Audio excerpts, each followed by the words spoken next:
So I'm going to go ahead and show you guys a couple of different features from the facilitator side of Zoom and kind of how to use them for our classes. So I'm going to first start off by showing you a couple of the features down here. I'm going to start with Start Video. So a couple of you guys were asking yesterday about virtual backgrounds. If you go next to Start Video with the up arrow, you click on the up arrow, you're going to see a menu that shows up. And they're going to say a couple of different settings. I'm going to click on Choose Virtual Background. So virtual background, basically what's going to end up being here, you're going to see all of the different backgrounds. You can select a couple of them that are video. So if I wanted to make it look like I'm on a staycation, if I had like a better background, I'm sure it would really look like I was on a staycation. But I'm going to personally select to have no background. And you can select whichever one that you want from this screen. I'm also going to show you another feature that's going to be important in relation to the camera. There's a button down here that says Mirror My Video. So if you're a teacher that relies heavily upon whiteboards or anything like that, you're going to probably select this, because if I'm showing them something that they need to be able to read in the correct way, so it's not in reverse, I'm going to click this so that it mirrors my video so that students are going to be able to see what I'm trying to show them in the appropriate way. Then I'm going to exit out of this. So that's going to be some of the video settings. There's also going to be settings around security.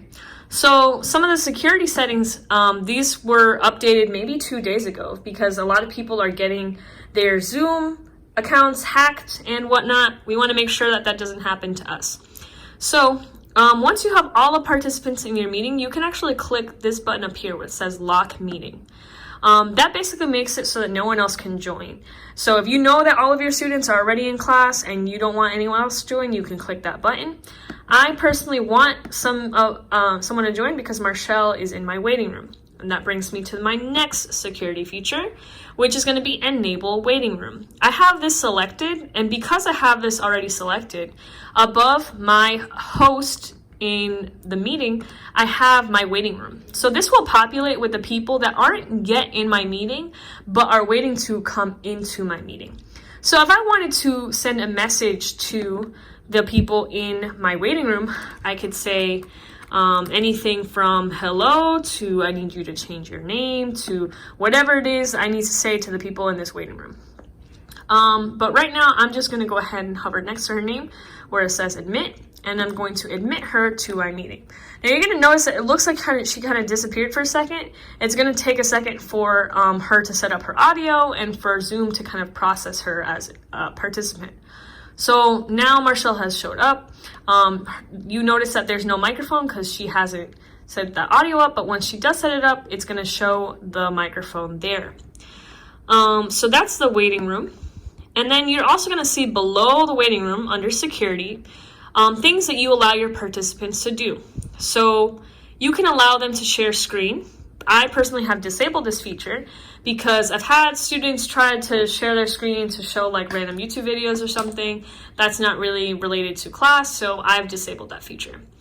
You can enable them to chat. I'm going to show you in a second about ways that you can change the chat features to control like who they chat with, who they don't chat with.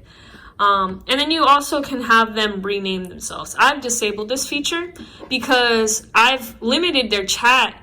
Some of the students got creative and decided to change their names to messages they're trying to send to each other or to the class. So to avoid that, I just kind of had them not rename themselves.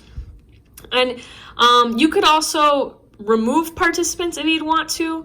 If you click this button, you're going to see that there's an ability to remove participant. I'm personally not going to do this, so I'm going to close this out.